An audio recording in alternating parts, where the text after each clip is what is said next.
पाऊसही सकाळपासून खूप आहे, अतिशय मुसळधार पाऊस. म्हणजे त्र्यंबकेश्वरमध्ये सुद्धा खूप पाऊस आहे, नाशिकमध्ये खूप पाऊस आहे, गोदावरीला या ठिकाणी मोठा पूर आलेला आहे.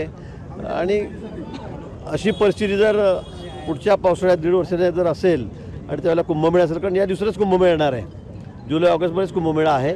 आणि म्हणून त्यावेळेला आपल्याला काय काय उपाययोजना करावी लागेल आतापासून, त्यासाठी आम्ही पाहणी करायला या ठिकाणी आलेलो आहोत. सर्व आमचे कमिशनर आहेत, कलेक्टर आहेत, फरांदेताई आहेत, पोलीस कमिशनर, आम्ही सर्व त्या पाहणी करायला आलेलो आहोत.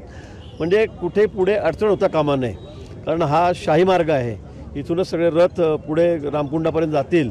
पण आता जर आपण पाहिलं तर इथून कोणी जाऊ शकत नाही, आणि म्हणून मग त्याला पर्याय काय, ऑप्शन काय, आणि म्हणून ते आम्ही बघतोय आणि त्याची तयारी तात्काळ आम्ही या ठिकाणी करणार आहोत. हा संपूर्ण परिसर जो आहे त्या ठिकाणी पर्यटक येतात, भाविक येत असतात, त्यांच्या गाड्या पार्क असतात. अचानक पाण्याचा प्रवाह वाढल्यामुळे अनेकदा गाड्या या ठिकाणी अडकतात. आज सकाळी सुद्धा अशी एक दुर्घटना घडलेली आहे. काय नेमक्या सूचना असतील प्रशासनाकडे? नाही, निश्चित आम्ही आता पोलीस प्रशासनाला सांगेल, महापालिकेला मी सांगेल की ते बोर्ड फलक लावले गेले पाहिजेत.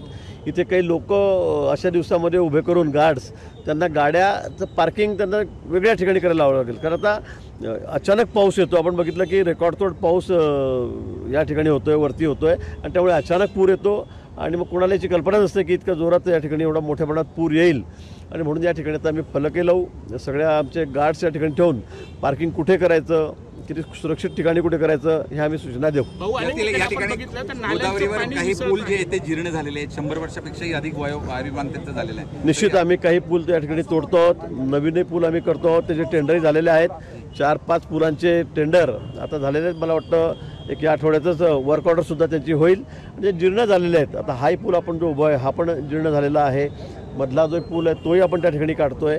पण कुंभमेळ्याच्या दृष्टीने कुठे अडचण होणार नाही, गर्दीचं नियोजन व्यवस्थित होईल यासाठी आमची पूर्ण तयारी चाललेली आहे. नाले सफाईचा पाणी मिसळत आहेत, अनेक ठिकाणी ड्रेनेजमधून बाहेर पाणी येतं चेंबरमधून. त्यामुळे पावसाळ्यापूर्वी जे काही महापालिकेची कामं आहेत तीच कुठे फोल्ड ठरलेले दावा तेही आम्ही बघतो आहोत. इथे काही ठिकाणी ड्रेनेजचं पाणी निघतं आहे, आणि त्या स्मार्ट सिटीच्या योजनेमध्ये काही चुका झालेल्या आहेत, काही टेक्निकल चुका झालेल्या आहेत. पण त्या आम्ही तात्काळ दुरुस्त करतो. मॅडम मला आता तेच सांगत होते, त्याच दाखवत होत्या की बघा हे पाणी ड्रेनेजचं इथून येतं आहे, तिथून येतं आहे. पण या 2-4 महिन्यामध्ये, म्हणजे येत्या कुंभच्या आत, 1 वर्षाच्या आत आम्ही सगळे हे जे सगळे फॉल्ट आहेत, काही तांत्रिक चुका झालेल्या आहेत, त्या आम्ही दुरुस्त करू.